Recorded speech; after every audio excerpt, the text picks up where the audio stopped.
There we go. Yeah. Having fun before the show. We were having fun. Here's why we were having fun before the show.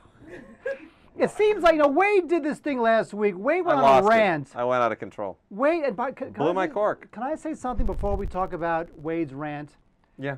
Is that Wade does this rant about Sucker Punch and Zack Snyder and how they're both the end of civilization, and then Corey Levin, who does all of our graphics, at least tonight he does, because I don't know about tomorrow, because the guy, he goes see Sucker Punch and he's like, I liked it.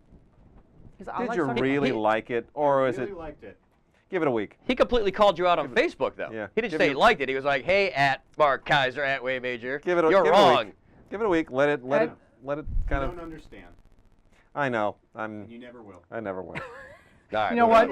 That's something I don't want to understand. Let me tell you. But Wade, here's the thing. But before we get to the show, we have Super, we have Source Code, all sorts of good stuff. Wade, why are you cluttering our workspace? No, I'll tell you, because this goes a little bit to the rant and to actually what a friend of mine this last week said was more like a global race to the bottom, which really totally resonated with me. And then this came in the mail. And we get a lot of DVDs and stuff. Mark and I do. We get invited to movies, all the usual swag. We get a lot of press releases. I got this in the mail, and I thought, really, the Blu-ray of Ben-Hur already? I didn't even know that it was coming out. No. This isn't the Blu-ray of Ben-Hur. This is the press release in a custom box, custom box, with a full-color booklet, a letter on letterhead, Ben-Hur letterhead, mind you, custom Ben-Hur letterhead. Full-color booklet with pictures, the whole schmear, 11 Academy Awards, a little screener deal in the back. And you're selling it on eBay tonight. And then, to seal the whole thing, a custom leather diary that says Ben-Hur with and a pen that says Ben-Hur, okay? Ben-Hur. They spent Warner Brothers. Ben-Hur. Thank you. Warner Brothers spent a pile of money on this. And this is a 50-year-old movie. So my point being, how many movies in the last 10 years, when they get to be 50 years old, are going to merit that kind of reverential treatment? Go rant, monkey! Go rant! Rant, monkey! I'm just saying. Wade's doing the ranty dance! The ranty dance! This is the problem with all the stuff. Everything's disposable now. How many movies of the last 10, 15 years have such meaning for people, are so profoundly well done, so integrated into their lives, that in 50 years they're going to be waiting for that special edition, that 50th anniversary edition? Or is it just next year, it's already old, it's done, it's gone with, it's in the $1.99 bin? Well, because back then, movies were not considered product, and they were not considered part of a tiny part of an enormous conglomerate that just cares about their quarterly profit earnings. But I do think it's part of that global race to the bottom thing, which is that we're now focused on Big Macs as opposed to great meals. We're focused on we need something that goes in and out and we're done and then move on to the next thing. And the studios are slitting their throats. They're devaluing their libraries. They're making movies that are not going to give value back to their libraries long term. The value for film companies has always been in the library, meaning that you have product that is valuable year after year, decade after decade in perpetuity. Casablanca, Gone with the Wind, go on and on and on. Citizen It's the same thing that happened to music. Music went short-term goal. Yeah. No back catalog anymore. Britney Spears is not a back catalog. Yeah. Right? Friday is not a back catalog. I don't know the music thing. Well, also, the problem, too, is that back starting with, let's say, the Beatles, we're getting way off of movies. Let's say starting with the Beatles, the music industry became an album-based industry. Yeah. Now with iTunes, it is a singles-based industry. True. You go to iTunes, you buy one single for 99 cents, that's it. Which is what music started at first. And then they realized there was back catalog, and then the Beatles did a full album, and then they had Pet Sounds, and then people started like, oh, we can do a whole album, and now we're going back to singles. And by not good singles. Back then it was good. By now, more people have probably watched those two baby twins talking to each other on YouTube than Wade's rant. Than any of the Although movies. I don't know, I'm getting a lot of play on Wade's rant. All right, well. Wade's rant struck a nerve. By the way, more importantly, you know what today is? Start of baseball season. Oh, well, there you go. Baseball season, quick, best baseball movie ever. I'm going to say The Natural. Wrong. Wow. I'm going to say 8 Men Out. Wrong. Oh, wait, I agree with both of those. Fever Pitch. You know what? I can't name a bad baseball movie. I love every baseball movie. Except Fever Pitch. Fever Pitch was horrible. Yeah. As a Red Sox fan, it was an abomination, disgusting. You know, I even like Rookie of the Year. I tear up during that. Rookie of the Year is good. Major League is funny. Major League Funny. Field of Yes, Dreams. the bit outside. Field of Dreams, of course. Field of Dreams. That's is a bit fantastic. outside. It's fantastic. Major Bob League Ueber's is still great, around, yeah. huh? Yeah. Yeah, there's baseball movies are all really good. Buy usually. it. Natural, buy it. Yeah, natural. 8 Men Out, buy it. And Major League, buy it. although on the Natural, for whatever reason, I assume rights, the original theatrical trailer of the Natural, impossible to find. Not online, not anywhere, nowhere. The one that uses the Vangelis theme from Missing. Can't find it. Greatest trailer ever created for any movie, ever.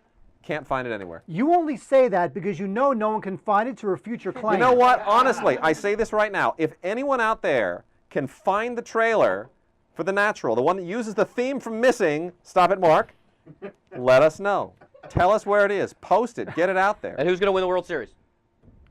I'll tell you, everybody, the Red Sox are going to win the East. They really are. And your There's Mets? no doubt about it. Mets season started today. They're already 10 games out. We are so dreadful. How did that happen? We are so dreadful. Oh, too funny. All right. It's a rebuilding year. Quickly before we move on to the movies this week, to let everybody know, if you go to stupidformovies.com, you can watch all our movies. You go to streaminggarage.com, you can watch all our shows and link to Stupid for Movies. We may have a couple little down moments on our .coms, and I'll explain why. We were on GoDaddy, and if you don't know the whole story about GoDaddy, their horrible CEO, wait, what was his name again? Oh, I forgot his name.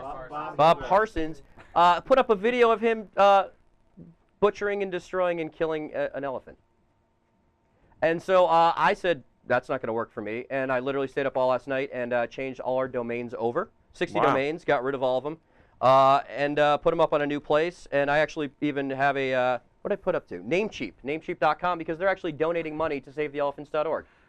So I want to give them a shout out. So if you go to namecheap.com, you can switch over. And I actually wrote a Tumblr blog, if you go on Tumblr, on how to do it. It's very simple. I wrote step-by-step how to change your domain, because you should get off GoDaddy and not support anybody like that. And at Streaming Garage, we will not support disgusting people like that. Maybe it was an evil elephant. You know, Wow. actually, I have to say that I agree with Mike, and I actually changed all my domain names to deadelephants.com. So if you want to check me out, go to what? Why? Now wait, here's the thing. First of all, Mike, bye. Let's give a hand to Mike Robin, everybody. Yeah, I'm pissed. Give it That up was my rant. for the little affluents. The little affluents need to be protected. Stupid affluents. Okay. Pachyderms. Now we got a lot of big Packing shows it up coming from up. pachyderms. Huh? Okay, Packing it in. wait, shut up. Yeah. Okay, we got a lot of big shows coming up. Now here's some guests we have coming up, Wade. Really? It's a big deal. You got guests? Yes. Oh my gosh. I get Wow. this email. I get this email from a very funny writer who Mike and I had worked with. He says, Yes. "Do you want to have Phil Rosenthal on the show?" Now, Phil Rosenthal, this is the guy from Everybody Loves Raymond. Yeah. The guiding light, the producer, the guy who made Yeah. it happen. Everybody Loves Raymond. That's great. He has a documentary called Exporting Raymond that Phil wants to promote. Come on the show to promote. Now, just to give you a tease. Awesome. Just to give you a tease. Okay. Exporting Raymond, totally fascinating. Now, Phil Rosenthal, he creates this Raymond show. And it turns out that, like many TV shows, you can do foreign versions of them and make even more money, do versions in different countries, in different languages. So he's hired to go to Moscow and create a Russian version of Everybody Loves Raymond. And that wound up being, I'll just say, a disaster. And the documentary, Exporting Raymond, is all about his experience. So Phil Rosenthal will be a guest on the show. Not quite sure when, Mike? Coming up. I could have said that. Yeah, he's touring around with it, and he's got to do. We're hoping for a Thursday. I think next Thursday he had to go do. What's his face? There's another famous. Leonard Maltin. Huh? Leonard Maltin teaches a class at USC, and he's sitting in on that, and he might run over here afterwards. We're going to get it all set, and we'll, of course, Facebook it and let you know what he's going to be on.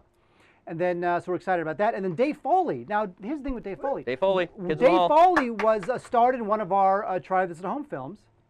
And now the Foley man himself, Kids in the Hall. I'm crushing Awesome. got ahead, Wade. I'm crushing got ahead. Remember that? The star, the voice star of Bug's Life. That is true. Very true. Yeah. He'll be on. Nice. That's exciting. Coming up. Yep. Great. Coming up. A lot Now, of stuff in April and May. that's right. Now, And one more. Now, on April 14th, we're particularly excited. Okay. Alex Albrecht showing up Hey. to do, Dignation. guys, Dignation, totally rad show. Yep. And not only that, he has great taste in comedies. He's going to Very come good. on. He's going to talk about a particular comedy on April 14th. Now, you don't know what this comedy is, Wade. No, I don't. I do. Okay. But soon you're about to know, Okay. because here's Alex now. Hey everybody, I'm Alex Albrecht. I'm the creator and co-host of Dignation, as well as the creator and co-host of Totally Rad Show. do a lot of internet stuff, as it were. And I'm excited that I'm going to be on Stupid for Movies April 14th, which is going to be super fun. We are going to be talking about one of my favorite movies of all time, Three Amigos. So your homework, my friends, watch Three Amigos. Join us April 14th for some live discussion and chat with the Stupid for Movies guys, myself, all in the streaming garage. What up? Three Amigos. Very cool. Funny. Right on. That Three Amigos is one of the great quotable comedies of our youths. Yes. Along with, let's say, Caddyshack. And it also stars 3 people who would all be better Oscar hosts than the 2 that we had this year. Oh. So April 14th. April 14th, Watch we have that. Alex Albrecht All from right. Big Watch it April Nation. 14th. Totally rad show to talk Yeah. about Three Amigos, talk about what he's doing. So we're very excited about that. April 14th. All right, Wade, so Nice. we've done all that. We have. Now there's only one thing left to do, Wade. Close the show. Good night, Thank you. everybody. Seems like we've been doing this Good long night. enough. Why don't we get on to what the show's about? This weekend in movies!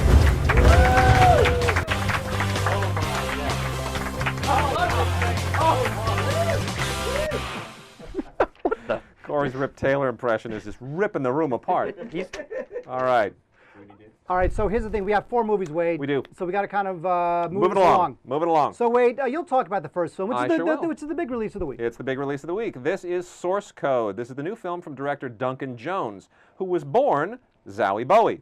That's right, Duncan Jones, who is probably sick of people talking about him as David Bowie's son, because he really is a great filmmaker in his own right. Duncan Jones' first film a couple of years ago was Moon, starring Sam Rockwell, which had elements of a lot of 2001 movies from the late 60s, 70s, 2001, Silent Running. It was very much an homage to those films, Kevin Spacey doing a Hal-like computer voice. But the movie really had its own personality. It wound up taking a very interesting direction, and it was one of the most intelligent science fiction films of the last decade, and it was made for pennies on the dollar. Yet, it realistically recreated the moon.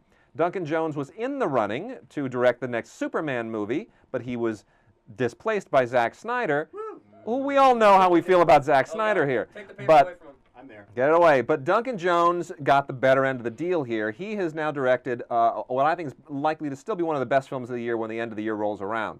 A few years ago, Source Code probably would have been a big Tom Cruise summer movie made by a studio. As it is, it's an independent movie starring Jake Gyllenhaal, but it is an extremely intelligent, relatively complicated, but very accessible thriller with Jake Gyllenhaal as a soldier who is involved in a top-secret experiment that involves a kind of virtual recreation of events where he has to figure his way out of a very, very difficult terrorist situation. Here's a clip. What would you do if you knew you had less than 8 minutes to live? I don't know. I'd make those seconds count. I would call my dad. I would hear his voice, and I'd tell him I was sorry.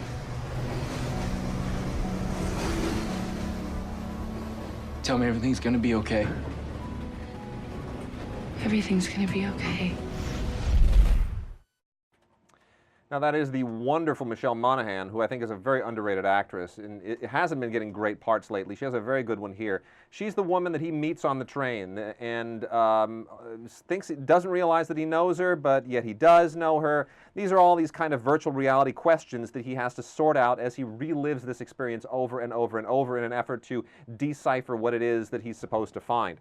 I don't want to give too much more away. It's a great mystery. It's a great thriller. Those two things don't usually go together, but I think Duncan Jones proves that he was not just a one-trick pony with a low-budget science fiction film. This guy is for real. Forget about being David Bowie's kid. Even if he were, you know, Joe the barber's kid, he would be an amazing director. He's got chops. I can't wait to see what he does next. I agree. I think that this movie it's fair, it's efficient, it's fun, Yeah. and it's smart. And the only knock I'll give it, Yeah. and I liked it a lot. The only knock I'll give it is that you have the Jake Gyllenhaal character is a character you're supposed to care about a little bit by the end. Yeah. However, I don't know that they really did enough work on the character, so by the time that end comes, and supposedly you're supposed to feel for this person, you don't really, because the movie is really about the thriller mechanics of it. True, and I could say the same thing about what, you know, a lot of people have been comparing this. They've been saying it's like The Matrix meets The Thing meets Inception. It's got nothing to do with The Matrix or Inception. It's nothing at all like them. It's just those are people going for, I don't know, well, let's think of another science fiction movie that makes you think a little. I know, let's compare it to that. Not really. More than anything, it's probably like The Menagerie, the two-part Star Trek episode. episode, right? It's got elements Oh, of it does, absolutely, Yeah. absolutely. And it not a lot, but enough to make you go, wow, that's interesting, and I like that. Also, I want to shout out to screenwriter Ben Ripley, who it's tough for me because Ben Ripley's an SC guy, Bruin here. But Species 3 was Ben Ripley's. You know what? Ben Ripley wrote 2 straight-to-video Species movies. Right. 2 straight-to-video Species sequels, and that's normally like Hack City. But for him to emerge from that and deliver something like this, I think, please, let your days in straight-to-video hell be over. Keep writing stuff like this. Lay it out there because he's really talented. And also, I'd written down Don Burgess, who shot it. And you know, it's so well shot for a couple of reasons. First of all, he gives it a little bit of a Hitchcockian feel, which I kind of liked. I thought was kind of unique. And also, when you're shooting the same event over and over again, you got to find different ways to make it interesting so you don't feel like you're seeing the same 8 minutes over and over again. And he really does that. It's a good-looking film. Does a great job. It's a That would be Don Burgess, I think, who used to work with Robert Zemeckis back when he actually photographed human beings. Oh, because Don Burgess shot Forrest Gump. Yep. And so I think that Source Code is. I had a very good time in it. It's only like 93 minutes, but it's tight. It's exactly as long as it should be. It's tight and it rocks and it rolls. And Jeffrey Wright is terrific in it as sort really of the good. shadowy government figure. Vera Farmiga as the face that Jake Gyllenhaal sees somewhere in a control room that has to direct his activities and sort it out. It's great. It's all great. The one thing that Jones does, which I like in this, is that he deals in a lot of close-ups. There's a lot of close-ups of Vera Farmiga, who's in a video screen a lot of the time. But there's a lot of close-ups of Jeffrey Wright, who's so terrific. But yet it's not closed in. It's not claustrophobic. Not at all. I mean, he knows, and this is always the thing. Look, directing, I'm going to say this. Directing is about directing actors, first and foremost. Forget about lenses and cameras and music and special effects. Forget it. It's about actors. And what Duncan Jones does best is he gets the performances that he needs, and then he fills in everything else with production value, with art direction, with the music. Everything else flows into those spaces, and that's the way it should be. Once you've got those performances locked down, let everything else just kind of blossom. That's true. So basically, don't worry about the fact that the story is preposterous and you're not expected to understand all of it, and I don't even know that they understand all of it. It's really just a launching off point to tell this story. So for me, it's a buy for me. It's a buy for me. Look at that. I know. I think that might be our first buy. That's your first buy. You know what this means? It means the stinker season of January and February is finally over. Oh, wait for Arthur, everyone. Well, which we haven't seen yet. Seeing it Monday. I'm seeing it Monday too. All right. So all right, so that's Source Code. Now wait, I saw this film called Rubber. I'm sorry. And I know what you're thinking. Oh, it's a porno film, hilarious Rubber. What is that? That's not. Look how awesome that is. That's not the one sheet. No, is that the one sheet for Rubber? Well, that must be one of the. Corey made the tire. That must be the one of the festival one sheets because the actual release, the actual official one sheet is not that. It's much more interesting. Not Really? as sexy, but much more indicative of what the film is. Rubber is this bizarre horror comedy about a car tire that comes to life and kills people with its telekinetic powers. What? Yes, it was directed by a Frenchman named Quentin Dupieux. What's his name? Dupieux.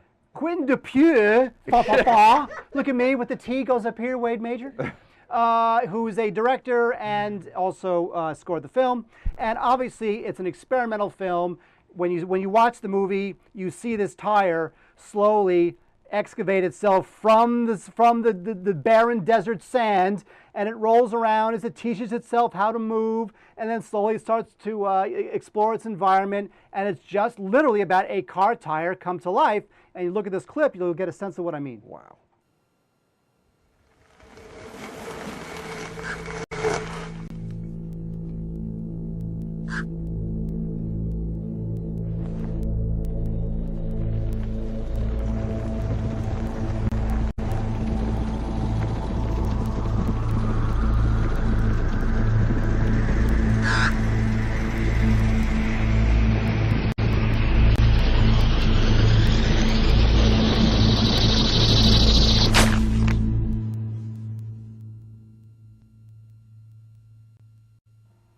Oh, that's great.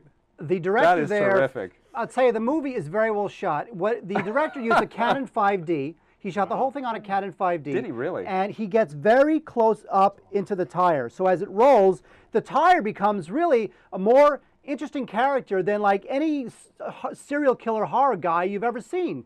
Because wow. And that dusty terrain that you see there gives the whole movie a very eerie sense. It's almost as if like Roger Corman hired Antonioni to direct Duel. Is really what it is. Wow. Right? Of course it is. And who wouldn't think that? So that's the good part. Even the director admits that conceit maybe filled 45 minutes. So he needs something else. So here's what he did. He added another layer of meta whatever, where as the tire starts to roam around and blow up crows and it eventually graduates to people, there is a gallery of spectators with binoculars who are sitting and standing in the desert watching the tire do what it's doing. And the whole idea of the film is you're looking at these spectators who are fated day and night to watch this tire kill people, and you're thinking, what are these people doing here? Does Quentin have a point? And it turns out that there is a bit of a point, although I don't know how much the director really buys it.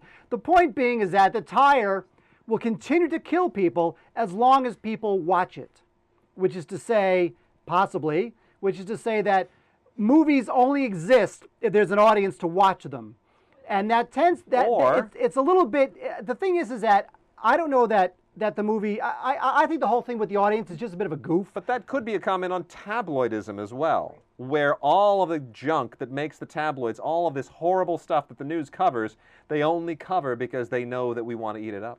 I agree with that as a statement. Yes. I don't know that he meant that in the film. If the film is half as entertaining as your comments on it, I'm sold. Here's the thing. Here's ultimately my problem, which is why I'm just going to give this a rent, is that even though it has its giggly moments and the meta whatever is all hip and whatever, it's never quite funny enough and it's not really scary enough. It's okay. He wrings the concept out for as long as he possibly can, maybe another 5-10 minutes longer than it should have. It's maybe short a few big laughs. So really, you'll see it and you'll think it was an experiment that he went as far as he could with, and it's okay. There's some good stuff in it. There's some terrific performances in it. Visually, he does a very good job. But ultimately, it's not all that funny, not all that scary, so I would just give it a rent. All right. That is There Rubber, it is. Mark Kaiser, ladies and gentlemen. laying it out. Let me just immediately crumble up my piece of paper and You know, throw it at the camera. and he gave Get it a a few more rent. hits. And he gave it a rent, and there was a part of me that was hoping he would burn it so I could make a joke about Mark burning Rubber, but you didn't go there. You didn't give me that. So. All right, wait. All So right. that's Robert. So now you have something that you saw. I do. Right? In a Better World. In a Better World is the Danish film from director Susanne Bier, also written by Thomas Anders Jensen, her usual screenwriter, who is also an amazing screenwriter for a host of other movies. Look up his credits on IMDb. You'll be blown away. The last film that they were Oscar nominated for was called After the Wedding. It was incredible, one of my favorite films of that year. And even though I don't think this is quite as good, this went on and won the Oscar this last year, and we're very happy for Susanne Bier because she is one of those European directors who has had something of a spotty experience in Hollywood. She came here after the Wedding and made Things We Lost in the Fire with Halle Berry and Benicio and the Del Toro. Dud. Yeah, the Del Toro. Dud. Benicio was Benicio Del Toro. Not a good movie, Wade. And not a good movie. Wasn't a good movie. It misplaced all of her talents. This is back in form for both Susanne Bier and for Anders Thomas Jensen. The story here centers on two kids who become kind of unlikely friends in school. One is the new kid, and he's a little bit scarred from the death of his mother. He carries a knife with him, and he won't take any crap from anybody. The other kid is one who gets picked on, and it's these circumstances that lead them together and lead them into actually some relatively dangerous situations. Meanwhile, you're also focusing on the parents and the situations that the parents are involved in. The picked on kid, his parents are separated, and his dad is a doctor who often goes to Africa and does Doctors Without Borders work, performing surgery on people in war zones. And all of this comes together in an amazing, amazing tapestry of love and peace and how people interact with each other, and all of these incredible emotions flow all over this movie. And it's a tremendous film. It ends on a little bit of a melodramatic note, but let's take a look.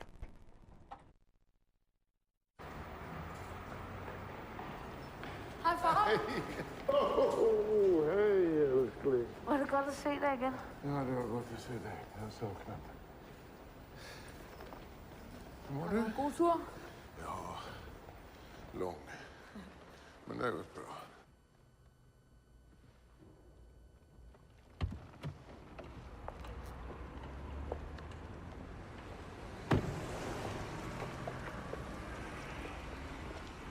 Hej. Nej. Morten har lavet gave til dig, hvis du er sulten. Klipp dig. Nej.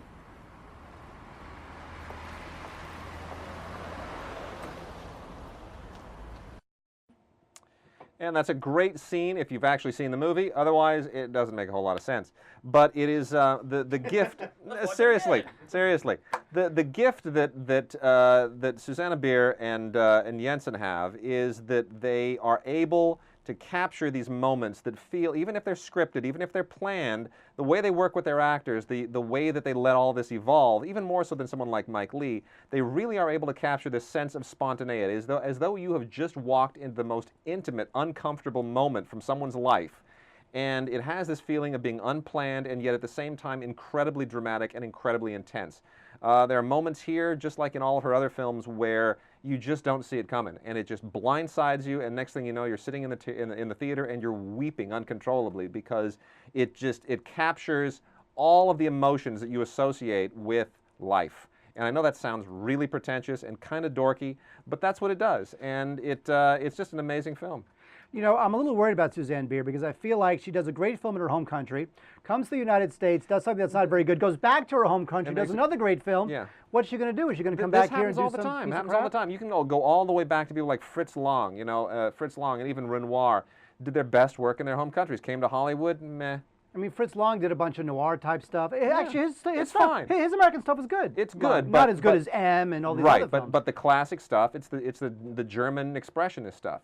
And Renoir stuff is the French stuff, and it's Louis Malle. Louis Malle made a lot of great films in France, okay films here, not really great. So I mean, it's a common theme. Look, Paul Verhoeven made his best films. I mean, I love RoboCop and I love Starship Troopers, but he made his best films when he was still in Holland, Soldier of Orange. Soldier of Orange and Das Boot and that kind of stuff. No, Das Boot is Wolfgang Petersen.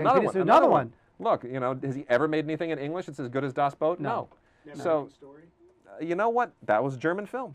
English language, German made. Wow. Yep. Oh, he kicked his ass. Yep. No, but it's I'm glad he brought it up. I'm glad he brought it up because that was his calling card for Hollywood. It's like, look, I can make an English language movie. Special effects. Hire me. Right. Anyway, so different subject. That's In a Better World. In a Better World, Susanna Bier, great film, won the Oscar, deserved to, go see it. And that's a buy. It's a buy. That's a buy. You got it. Wade It's a buy. There's your buy. So Wade did 2 movies this week, and they're both buys. I know. Wade's obviously buy. Yeah. He's overcompensating. From last week. I owe People it to tuned in somebody. to see you pissy, and now you're giving buys. You know what? Honestly, Great. be grateful. You got 2 good movies this week. Go see them both. Oh, good spin.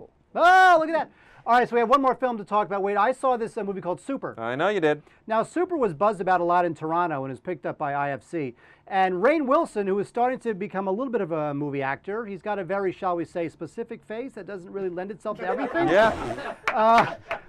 Rainn Wilson plays a schlubby chef who's had 2 perfect days in his life. The first one was when he thwarted a robbery when he was younger, and the second day was when he got to marry Liv Tyler. And the film starts with Liv Tyler being basically stolen away by this evil drug lord played by Kevin Bacon. So now you've got this schlubby guy. The only thing he's ever loved is taken away from him. The only other important day in his life is when he foiled a robbery when he was younger. That means he has everything he needs, a desire to stop crime, a desire to save the damsel. He has everything he needs to become a homemade superhero. Now let's take a look at a clip, and then we'll talk more about it. We did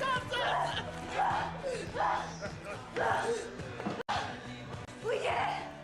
We did it! We totally fucking beat evil! You're not supposed to kill him! Oh, and then he'd never get a car again, would he? A brand new fucking Jetta, Frank! Melissa loved that car! Don't say that! What, Frank? Don't stop saying! Ow! Oh, fuck! You really keyed your friend's car? Yeah. Yeah, I'm pretty sure it was him. Uh. Frank! What? I didn't know I wasn't supposed to kill him! I mean, I'm just learning. You have to teach me these things! How am I supposed to tell crime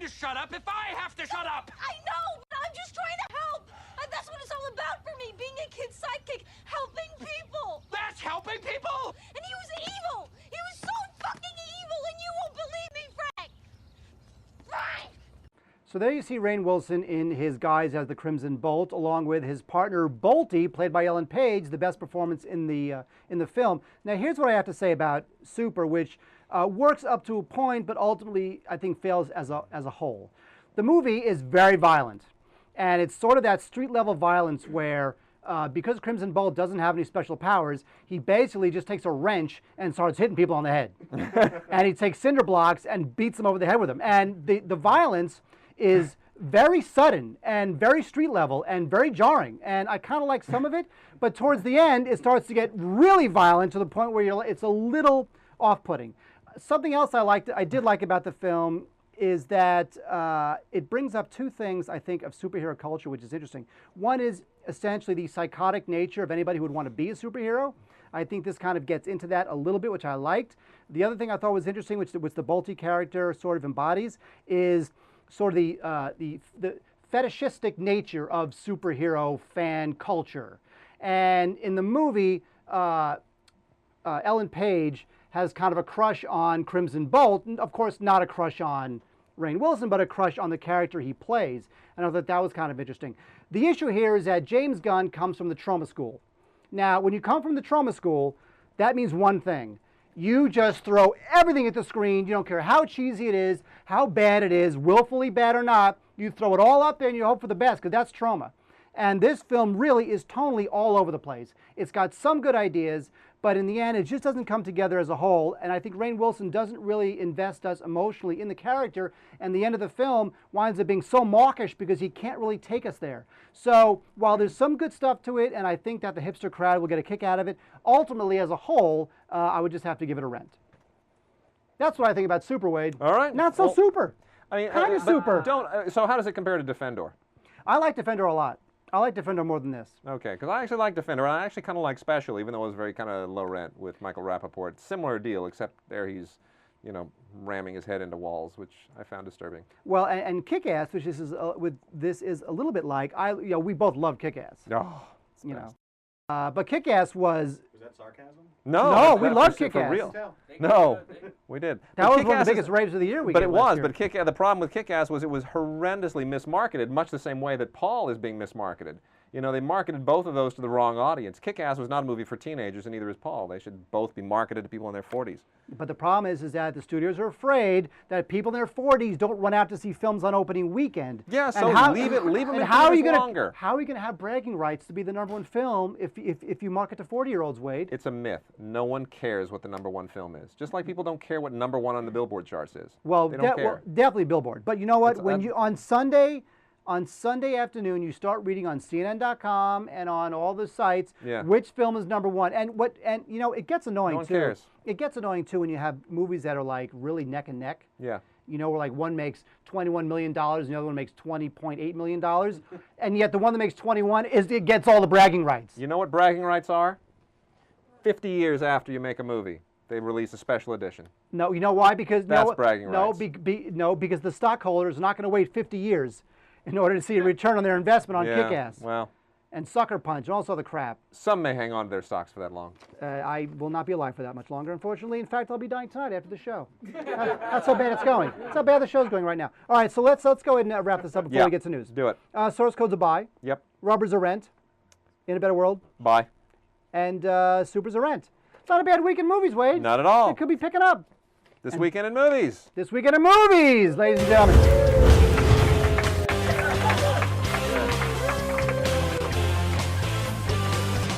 Can we get an applause sign? Yeah. As soon as we get tally lights on the camera, so you know which camera to look at, we'll get an applause sign after that.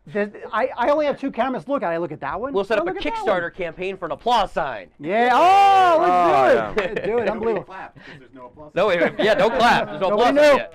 We don't know what to do. Well, we're about to clap again. You know why, Wade? This is one of the best parts of the show every single week. What is it, Wade? News with Chad Bader.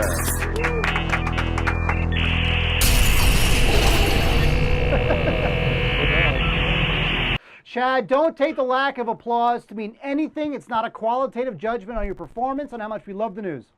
I know. No applause sign. I get it. What's going on there at the Empire Market, Chad?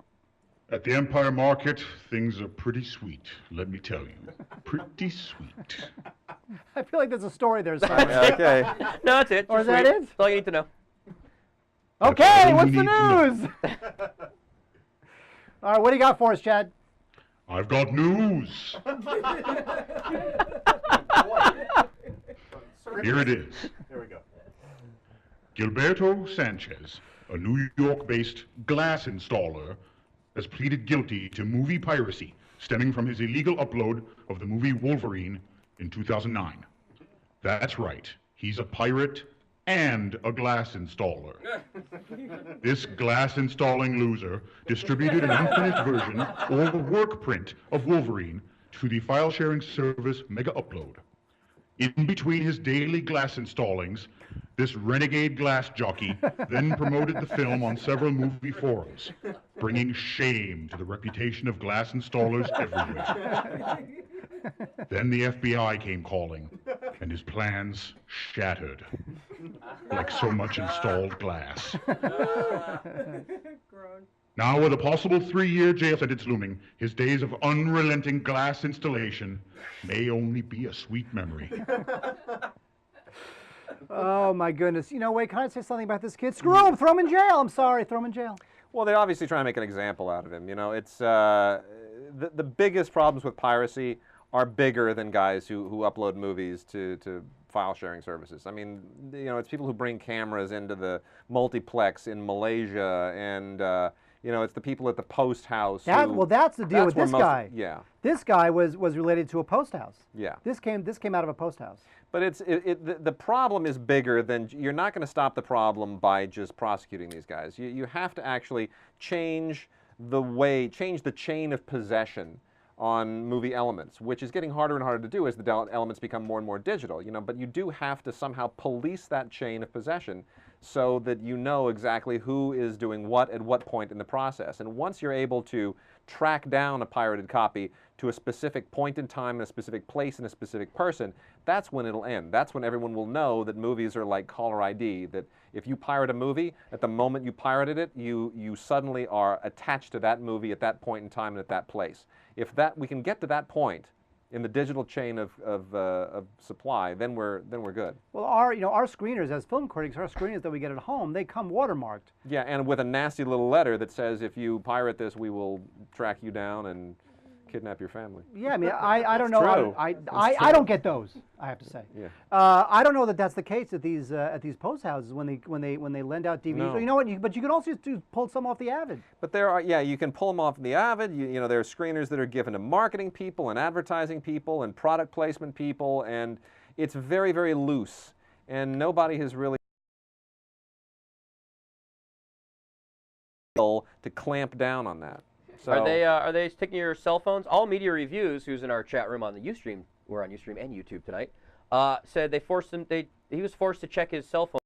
Win-win a few weeks ago. Does that guys happen to you guys? Do you guys it happens. It doesn't happen as much as it used to. It used to happen all the time. It's kind of like security after 9/11. You know, getting onto a plane or even going into studios was like, it was insane. You couldn't get into you couldn't pass a studio gate right after 9/11 without having them look at your trunk and then run mirrors underneath the sides of the car. Now it's sort of like, well, yeah, okay, go.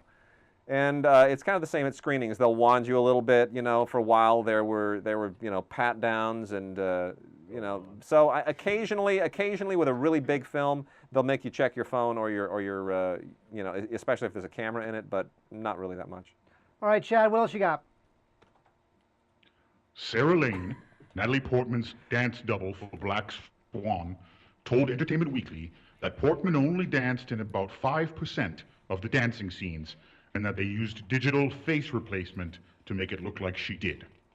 Director Darren Aronofsky refutes this claim. In other shocking news of Hollywood deception, James Franco did not actually saw his own arm off in 127 hours.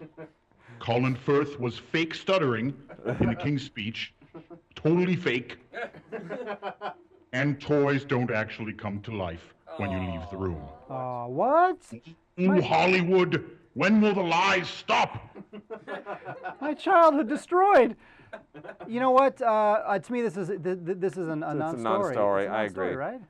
Look, this happens every once in a while when somebody who's involved with a hit film in a minor way wants to call attention to themselves and sort of piggyback the film's success to. Well, you can look if you contributed to the success of a movie, that's fine. Yeah. But she shouldn't be doing it to the. She shouldn't diminish Natalie Portman. She's trying to further her own career. Well, I don't know. I mean, basically, it sounds like somebody who's not involved in Hollywood. She gets a credit when you sign up to do a movie. You get a credit. Her credit was, I think it was hand model. I think they said she was. Is that what it was? Hand model? It was that, and it was the stunt double, right? And then they gave her stunt, and she obviously wanted dancing. Well, that's what you negotiate before. Yeah. I don't fault her for it. She probably didn't know any better, and then she saw it and went, "Hey, Natalie Portman, they're saying she did it all." Well, honestly, I did it. Look, I don't think she's looking for fame. I think she's just trying to go. I didn't like that Aronofsky actually went public with a statement adding up the percentage that Natalie did, the percentage that he didn't need to do that. He didn't need to do that. You don't really you don't want to give credence to people who come out of the woodwork and say things like that. No, you don't. I mean, look, she's just trying to further her own career, and she saw Natalie Portman collect an Oscar. She saw the movie make a ton of money, get some press. She thought, I'll make a stink, and maybe somebody. I don't take it like that. Did she really make a stink, or did somebody just pick it up? I don't think she made a stink. I think she mentioned it. It seems like she said it somewhere, and then look what she's saying. Maybe. So I don't know if I would judge her as harshly. It's a non-story. From what I'm reading, yeah. Chad, how much of Natalie Portman's dancing did you do, Chad? Oh, I didn't do any of it, but I watched all of it. Like a hawk. Like a hawk watches a swan. Thanks for taking my non-starter question and making it funny, Chad. Chad Vader, everybody. Brilliant. All right, what else you got for us? You better chain Wade down for this one. Uh-oh. According to Jeffrey Katzenberg and James Cameron, the 3D revolution is just beginning. Likening the new technology to when movies first went to color and the Wright brothers' first flight, these bozos think that 3D movies are going to be the next big evolution of cinema. Don't worry, Wade. I got this one. This camera! Give me this camera right here! Go to hell, you losers! Oh, you guys are 60 years old and you're making movies for 15-year-olds. When Francis Ford Coppola was your age, he'd already made Jack. When Francois Truffaut was your age, he was already dead. This camera, give me this camera right here. Get a life. You make me hate Wade's job. That was awesome. The rant that'll live forever. The rant is now being spoofed. Wade, you're being spoofed. I am so honored. Thank you, Chad. I'm 1 week old and I'm the subject of satire. I'm so flattered. You know what? Just go ahead and watch Weekend Update tonight on SNL. You never know. You never know. It could be there. By the way, can I say something? The reason why Katzenberg and Cameron are coming out and saying that 3D is the next big thing. You know why they're saying that now? Yeah, because it's not the next big thing. It's trying to save face. Look, the only one of those guys who I really have a lot of respect for as someone who is far-sighted in this matter is Katzenberg. And I think he's wrong. I mean, I would agree with him with a lot of things, but not in this. And let's remember, George Lucas is the guy who said that movie theaters would go 100% digital and cameras would go 100% digital in like 5 years. And that was like 16 years ago.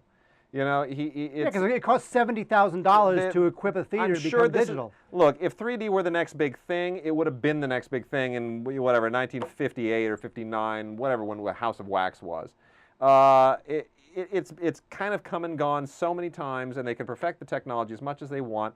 But at the end of the day, people don't like wearing glasses, and it doesn't really enhance the experience. It really doesn't. I mean.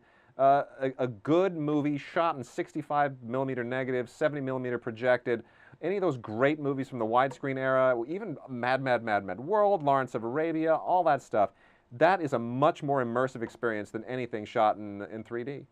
You mean My Bloody Valentine 3D is not immersive? No. I don't understand. Not really. Unbelievable. Yeah. All right, Chad. Good stuff this week, Chad. Awesome. Thank you. I'm going to go call my landlord and yell at him. Do it. Chad's on a rampage. Thanks to Wade. Thanks, Chad. Chad Vader, everybody.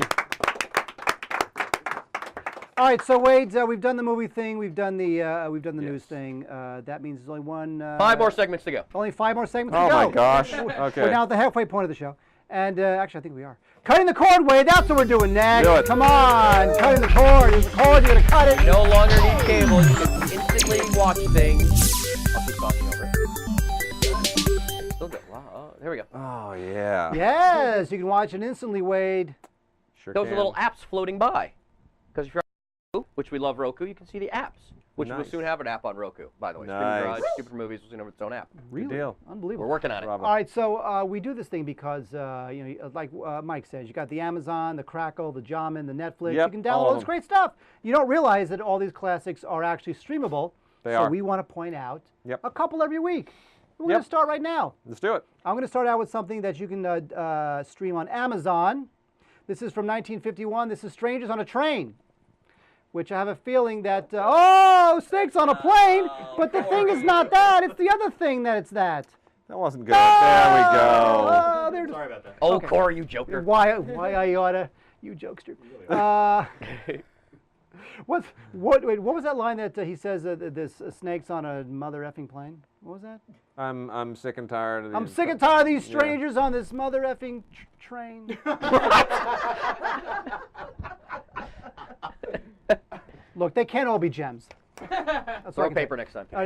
If I throw paper, it becomes funny. It's unbelievable. All right, so the late Farley Granger, by the way, Farley Granger died. Passed away Passed just away recently. recently. Farley Granger plays a professional tennis player who meets Robert Walker on a train. The two start talking. It turns out that Farley Granger wants to divorce his wife. Robert Walker hates his father. So Robert Walker has a plan. Robert Walker will kill Farley Granger's wife. Farley Granger will kill Robert Walker's father. What is it, Wade? It's the Criss perfect Cross. murder. It's crisscross. It's crisscross. Yeah, whatever. I'm looking at you, crisscross. Wait, you know- Chris well, Cross? the cameras the are guy, the guy crisscrossing. who It wrote, turns out the guy it- who wrote and sang Arthur. Yes, Christopher Exactly. Cross. Christopher Cross. It is the perfect murder. Chris Cross will make And of ya. course, is it really the perfect murder? Of course not, because No. it is Alfred Hitchcock. Yes. And this is just a terrific movie. There's a lot of great stories about the film, including the original. The novel was written by Patricia Highsmith, who would go on to write the Talented Mr. Ripley and the Mr. Ripley series. Hitchcock wound up optioning the book for only $7,500. And the reason he was able to do that is because he never told Patricia Highsmith that he was the one who wanted to make the movie. So basically, he gets it for $7,500 because he kept his name out of it. And Patricia Highsmith was just glad that somebody wanted to make her movie. So by the time she finds out that the guy who just optioned her book was Alfred Hitchcock, she was pissed because she would have held out for a lot more money. So Hitchcock gets the book for $7,500, right? And he makes a great film. And what's terrific about the film, it's a great primer to learn about why Hitchcock was such a great director, because there's a lot of stuff in the film about doubles and doppelgangers and visual hints and clues and pairs of shoes walking down the street and shadows walking down the street at the same time, where you get the idea that like Walker represents the dark side of Granger's personality and vice versa. Fences that separate And them. fences things like that that separate them. Yeah. There's a lot of that stuff in there, and you really get a sense of how clever and sneaky Hitchcock was. And it's a great film to start out with if you're not that familiar with Hitchcock. So that is Strangers on a Train on Amazon. Love it. Wade, what do you got for us? Love it. It's a great movie. I have got Notting Hill, which is available on Netflix, just the regular Netflix subscription, $7.99, right? $7.99. And Notting Hill, look, huh? $7.99 a month. Yeah, a month, right? Not for the movie. Yeah, $7.99 a month. And you can watch Notting Hill. Notting Hill is a terrific, terrific British romantic comedy starring Hugh Grant and Julia Roberts, written by Richard Curtis, directed by Roger Michell. I mean, it's an amazing team. Hugh Grant plays this bookshop owner who just winds up having this American movie star played by Julia Roberts walk in, and next thing you know, kind of their relationship blossoms, and it goes through all the ebb and flow that you would expect a romantic comedy to go through, except it's Richard Curtis. And Richard Curtis being one of the great writers, especially of romantic comedies of our day, it's a delight from top to bottom, and it's probably Hugh Grant's most entertaining performance, I would think, alongside Four Weddings and a Funeral. It's got lots of great scenes in it. If you're a movie person, if you've ever been to a press junket, there are scenes in the movie that take place at a press junket. Hugh Grant, kind of goes in and pretends to be a journalist, and it's actually incredibly funny if you've ever been to one. I just love this movie. I think this movie's terrific. You know what? We talk about romantic comedies nowadays and how dreadful they are. Yeah. And then you look at something like Notting Hill, especially that speech that Julia Roberts has at the end. Yeah. Where she takes all of her movie star wattage and she puts it into that one little speech to Hugh I'm just Grant. a girl. I'm just a girl Yeah. looking for a man, whatever. It's just fantastic. There's also a sequence in there which I'm sure it was probably great in the script, but it's the way that Roger Michell directs it, where Notting Hill has this terrific market, this outdoor market that just goes for blocks and blocks and blocks, and there's a where Hugh Grant walks the length of that market as the seasons change. And it's just a beautiful, beautiful poetic moment. It's a great way to show the Yeah. passage of time and how lonely Yeah. he is. Yeah. It's great. It's a terrific film. It really is. So we have Strangers on a Train. We have Notting Hill. My next pick is from 1979 and Justice for All. Now this is directed by Norman Jewison, and it was written by, write this down, Valerie Curtin and Barry Levinson. Wow. Ladies and germs. A very strange combination. And you know what? When you They see wrote a lot of stuff together. Well, when you see they were married. That's right. And when Yeah. you see the film, you can really sense that their sensibilities coming together to do something that's kind of very satirical, but yet also kind of serious. Al Pacino plays an attorney who's hired by a corrupt judge to defend him on a rape charge, and it's essentially a comedy that takes its critique of the legal system very seriously in its own way, exposing the hypocrisies and the craziness of what it's like to defend, innocent people who are thrown in jail because they're found guilty on technicalities and they're innocent, all this sort of stuff. And the comedy is, one thing I will say about it, the comedy, it's broad and it's satirical and it's subtle and it's everything else. And the one element keeping it all together is Pacino. Now, Al Pacino gives one of those high-wire performances that were so great in the 70s, but they've now sort of become tired and cliche. It's like the only performance he can give. But in 1979, when he's yelling, "You're out of order, you're out of order, the whole trial's out of order," it was just a great moment. And there's a lot of great characters in it. Jeffrey Tambor is great in it. He's so good. And Jack Warden plays this crazy judge who eats his lunch on the high-rise ledge, and he likes to fly his helicopter and see if he'll run out of gas. It's just there's some crazy wild characters, and it's really good stuff. And it's just it's just terrific. They don't make them like that anymore. They sure don't. I was going to say that. It was up for 2 Oscars. No studio today would touch that script. No. They wouldn't. No. Wouldn't even get past the first stage of development. Not really. I mean, because wouldn't first of all, Barry Levinson's his stock is dropped. Yeah. But I mean, even if let's say you had another name director, a major director today who had that kind of stature as Norman Jewison did then, you bring that to a studio and say, "I want to make this."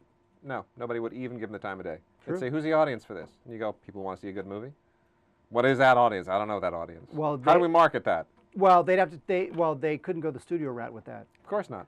They have to find their money somewhere else. Look, even Source Code. Like I said, Source Code 10 years ago would have been a Tom Cruise movie made by Paramount, summertime, tentpole. Well, that's why. And then you'll give us your last one. Then we'll move on to Buy, Rent, or Burn. But that's the one thing about Source Code that I loved. And when the publicist emailed me today and said, "What'd you think of the movie?" I said to her, it was so refreshing to see a $35 million mid-budgeted film be that polished and smart and fun. Yes. You just don't get that for these mid-budgeted films. It's either got to be $175 million, in which case it's bloated and it sucks, or it's got to be $10 million. They don't make those mid-budgeted films anymore. They sure and don't. this one was just a winner, Source Code. Anyway, that's another conversation. Because Wade, you got one more for us. One more for cutting the cord. Repulsion, Roman Polanski's 1965 black and white classic starring Catherine Deneuve. You can get this on Jaman. That's jaman.com, Jaman. That's $2.49 to rent it, $9.99 to download it and own it. Repulsion is still one of the creepiest movies you'll ever see. We have mentioned this recently. We mentioned this on our Halloween picks, wasn't it? Yes, we did. Wasn't it? Yes, Halloween we did. picks. Repulsion is a great time when you're alone in the dark. You really want to creep yourself out.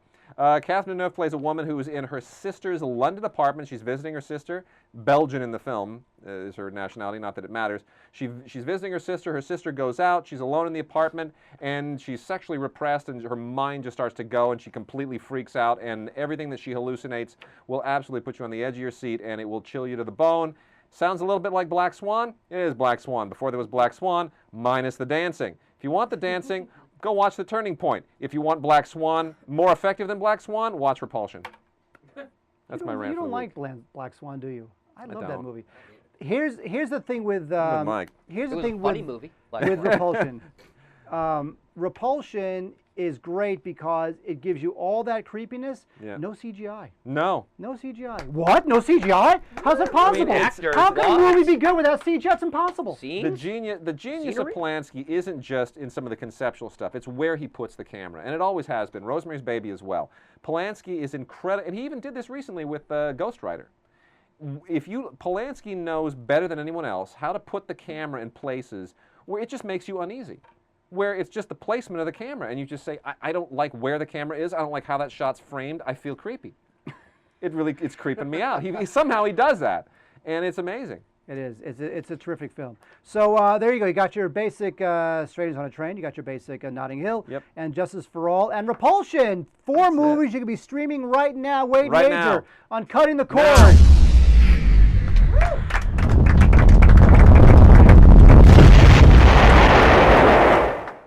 All right. Or after the show. Or after the show, as Corey reminded us. All right, so there you go, folks. Now it's time for, what's the time for, Wade? Tell the folks. Buy, rent, or burn. More graphics. More graphics. I have to say that J-Mac on the graphics this week, punching the buttons, making it happen. Hey, you've been taking your sweet old time about it. So I Okay. And I'm trying to move, help. I'm actually moving back to get him on camera, and he doesn't cut to himself. Here we go. There you go. I'm like, Fantastic job. you're praising him, and then he doesn't even hit the button to show himself on camera. Try not to hand it up. All right, so here's the thing. Mike's going to toss out some movie names that we got from Dig Nation. And, No, this is Facebook. Oh, this is Facebook. Facebook. this week. We're Whoa, doing it's the a big deal. Facebook thing. We're hitting Facebook a lot now. Okay, we'll tell you if you should buy it, rent it, or burn it. Mike, go. Yeah, they've never seen these. Here we go. From the Facebook, depends on number of likes. So on our Facebook.com streaming Stupid for Movies, the more they're liked, the more chance you get to be on the air. Number 1, in first place, Jed Dye, with 16 people liking his suggestion, asks about Skyline. Is that even out yet on DVD? What the hell's wrong with you people?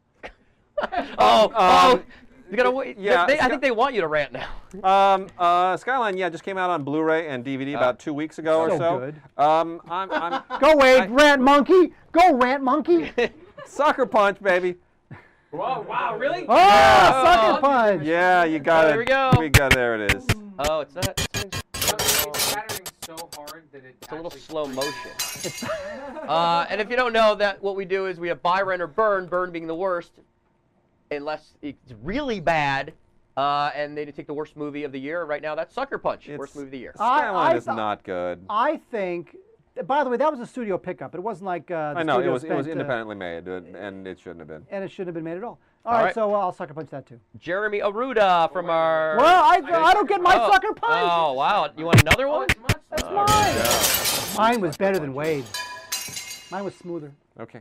Thank you, Corey, for that amazing Sucker Punch graphic. I do it because I love you. Jeremy. I applauded. I want it out there. Jeremy Aruda from Facebook with 14 people liking his suggestion.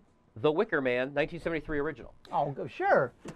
No, you know what? No, okay, buy that, but you've got to rent the Nick Cage one. I mean, come on. No. It's the best. No. It's awesome. Awesome, awful. Is that the one with the bear suit? You get That's punch the one with the down bear there? suit. And directed by Neil LaBute of all people. I know, No, that's it's bizarre. just the worst. Okay, do pairing. this. No, the wrong actor, the wrong director, and a film that never should have been Wait, we're remade. talking about 1973 original. Yeah, the Yeah, original buy is great. that. The original's great. The original's terrific. It's just great. Is that a No, buy? buy the original Wicker Yeah, Man, and then when you're done, go on YouTube because there's a lot of videos of people who had condensed the entire Wicker Man experience with Nick Cage down to like 7 minutes. And it's nothing but 7 minutes of Nick Cage doing his whole method crazy. I have a tax burden, so I need to act sort of thing. You know, it's just the best. All right, moving on. Yeah. With 14 likes on the Facebook page from Mike Rotman Crazy X. It scares me. I'm like, who is that? They ask about Match Point and who are you? Why do you keep using my Crazy X name? Match Point. Match Point's the last great Woody Allen film. You know, it's very Patricia Highsmith, actually. You know what? That is true. It is actually. It really is. It's very. We were talking about Patricia Highsmith and Strangers on a Train. Match Point is a Woody Allen murder mystery set in or murder story, murder thriller really, set in the UK, and it's incredible because you would never expect Woody to make that genre in that place and master and nail the British dialogue. You know, because it's not the same cadence as New York English. It's London English, and he nails it. It's great. It's the sort of film that I didn't know he knew how to make. I agree. You know, and it's great. I would buy that. Yeah, buy. And the Woody Allen commentary on the Blu-ray is fantastic. Oh wait, Woody Allen doesn't do commentaries on anything ever. 13 people like this next one on Facebook. Matthias McNaughton asks about 300. I don't like 300. You know what? No, burn In that. honor of Zack Burn that. Snyder, I'm going to say Sucker Punch. No, I'll burn it. I'll say Sucker Punch. Wade gives it. A sucker punch. Somebody wanted Ray to go on a Zack Snyder rant. I know they did. I know. Yeah. I did that last week. Okay. I can't be Andy Rooney every week. No. I can't do that. It's gotta be organic. Moving on. Facebook page, another one with 13 likes. Dean Carson, I believe is a new person, asks about Watchmen. Oh, come on. And then put an LOL next to it. Come on. Look, the fans are asking. Watchmen. Here's what I would do. I will watch. I will buy the first 7 minutes of that film and then burn the rest. You know what? Here's what I'm going to say. I'm going to say rent it and just fast forward through it and only watch the Jackie Earle Haley stuff.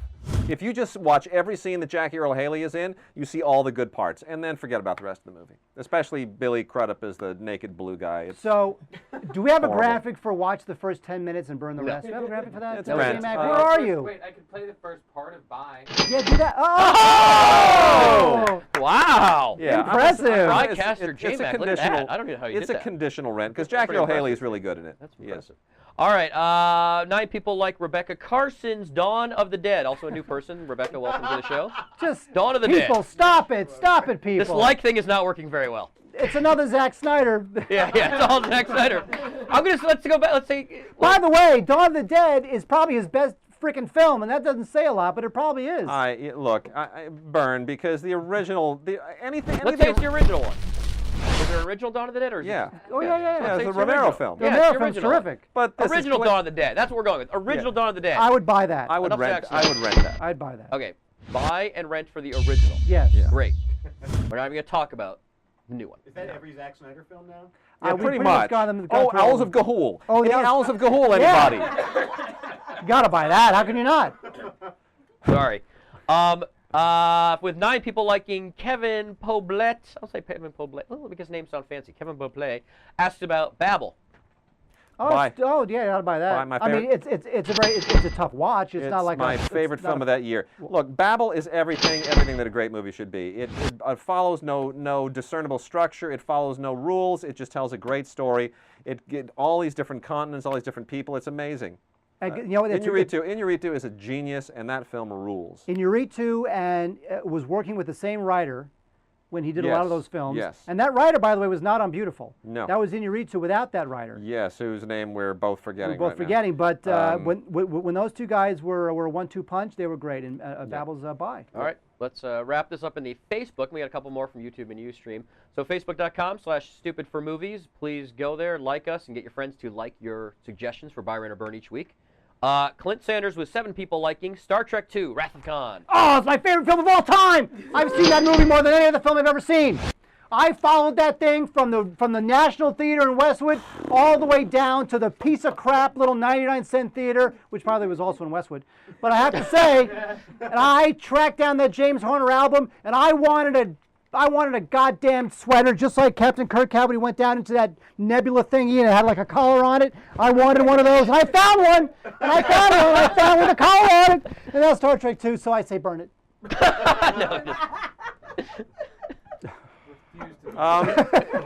You almost got J-Mac to burn it. I'm like, no! Already hit Bye. I'm my all-time favorite film. I've seen it so many times.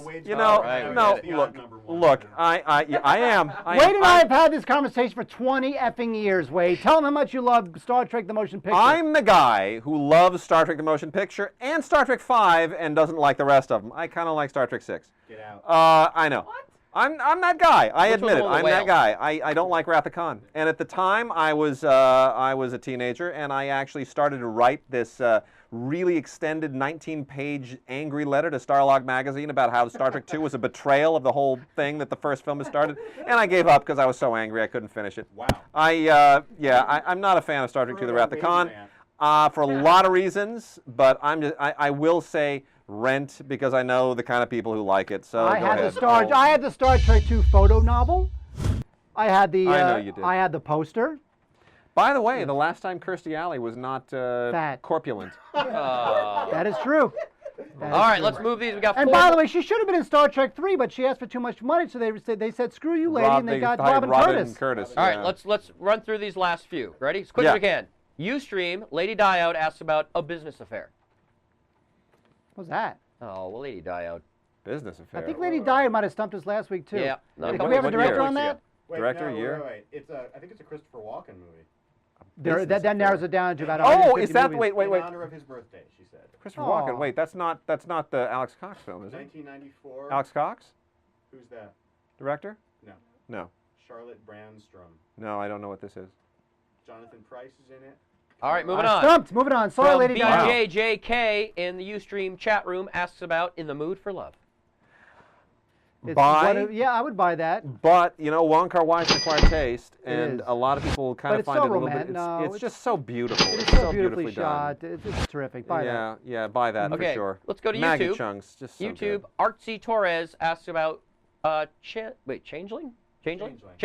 The Eastwood film? The Eastwood film? I'm going to say buy. I love that film. You know what? I don't love that film. I love say that rent film. to that. I I'm love not a big that fan of that movie. I think Angelina Jolie is tremendous in it, and I don't always say that about her because I think sometimes it's like she's so beautiful it hurts and you can't quite buy her in the role. May I say something controversial? Angelina Jolie, I don't get it. Not beautiful. Well, I agree. Burn it. I don't Burn get her it. beauty. But the J-Mac, cue it up. The beauty can interfere with the performance sometimes. It can overwhelm her. Not if you don't think she's beautiful. Well, okay. Anyway. The looks, let's say. I'm going to say buy. That's a great film, a creepy story, a true story, and really well done. I think some of the best directing Clint Eastwood's ever done. All right, Mike, really go. Here we go. One more from YouTube. The Gray Cell asks about Arsenic and Old Lace. Aww. The Cary Grant. The Cary Grant film. For sure. Of Frank course. Capra, yeah. Gotta great. buy that. Buy it, for sure. It's fun, and it's frothy, and it's hilarious, and it's just a lot of fun. So every week, go on our Facebook page, and then also in the live chat, and we'll pick yours for Buy, Rent, or Burn. There was one I'm going to mention, Lance Horatio Taylor. Yeah, we like Lance. Here's the problem. He had a Yankee symbol for his icon on Facebook. Uh-oh. Yeah, that's not going to happen. Whoa, Lance Taylor! Lance Taylor. Yeah, if you have a Yankee, if you have a Yankee avatar, the chances are I'm probably not going to choose your Buy, Rent, or Burn. You know, I'll say this about Lance Taylor. Did he not just have his first baby? No, that was a different guy. Who was that? All right, wrap up the segment. Yeah. Oh, we have now Wade and I do a podcast called The Digigods. It's on IGN.com, and we had one of our loyal listeners emailed us with photos of the child. But we plugged that on the podcast. We did plug them on the podcast. Yeah, we did. Here's what we want to plug on this show. Go see Source Code. Go support. Forgot to wrap up. Huh? All right, keep going. No, wait. Buy, Rent, or Burn. Buy, Rent, or Burn! Yeah. Then you do the wrap up. Oh, then you do the wrap up. Yeah. That'll edit real well on YouTube.